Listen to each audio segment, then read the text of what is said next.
मला इतिहास भूगोल नाट्यशास्त्र सांगितले वेद सांगितलं पेपर कसं लिहायचं ते सांगितलं मार्क कुठं मार्क आपल्या हातात असतं मार्क ते सरांनी आम्हाला सांगितलं तुला सांगितलं आम्हाला समजत गोष्टी आपण कसं करायचा तो पण सरांनी आम्हाला सांगितलं. आणि आता आम्ही प्रश्न विचारलेला की भौगोलिक कारण त्याला सविस्तर उत्तराला 4च असतात अपेक्षितमध्ये. मग सरांनी सांगितलं त्याच्या पॉईंट आपण वाढवू पण शकतो कारण खूप मोठे असतात आपल्या भाषेत घ्यायचं.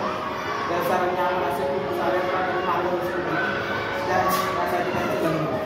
नागरिक शास्त्र का राज्यशास्त्र त्याच्यात वन पेज स्टोरी काय सांगितलं. वन पेज स्टोरी तयार करायची. आपण चित्रपट पाहिल्यानंतर काय करतो 2 ते 10-20 ओळीमध्ये स्टोरी तयार करून सांगून घेतो. एक दिवसात चालवतो अशा स्टोऱ्या तयार करून एक दिवसाला जाणार किंवा आज आमच्या शाळेत झालेल्या व्याख्यानाला सरांनी आम्हाला इतिहास समाजशास्त्र या विषयाबद्दल मार्गदर्शन केलं. त्यामध्ये त्यांनी उत्तरं कशी लिहायची प्रश्नपत्रिकेचे स्वरूप प्रत्येक प्रकरणाला किती मार्क असतात किती वेटेज असतं हे सांगितलं. अजून त्याला उत्तर आपल्या पैकी मार्क कसे भेटू शकतात स्वरूप कसं लिहायचं उत्तरामध्ये नेमकं आपलं काय आले पाहिजे अभ्यास कशा प्रकारे करायचं याचं सुद्धा मार्गदर्शन केलं. त्यामुळे त्यांचे धन्यवाद. आणि त्याचा पेपर देण्यासाठी नक्कीच आम्हाला फायदा होईल बोर्डाच्या पेपरसाठी असं मला वाटतं. माझं नाव समृद्धी संपत काकडे. मी डॉक्टर वसंतला पाटील माध्यमिक विद्यालय शाळेमध्ये शिकत आहे.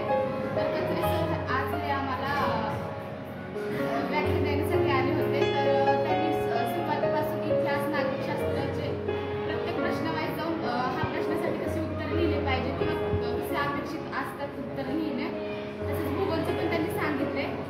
तसंच 5 नकाशे भरत 5 राज्याचे आणि भारताचे नकाशे भरा परत नकाशा 8 प्रश्नांची तयारी करायचं विविध त्यांनी सांगितला की ज्या आमच्यासाठी खूप उपयोगी आहेत.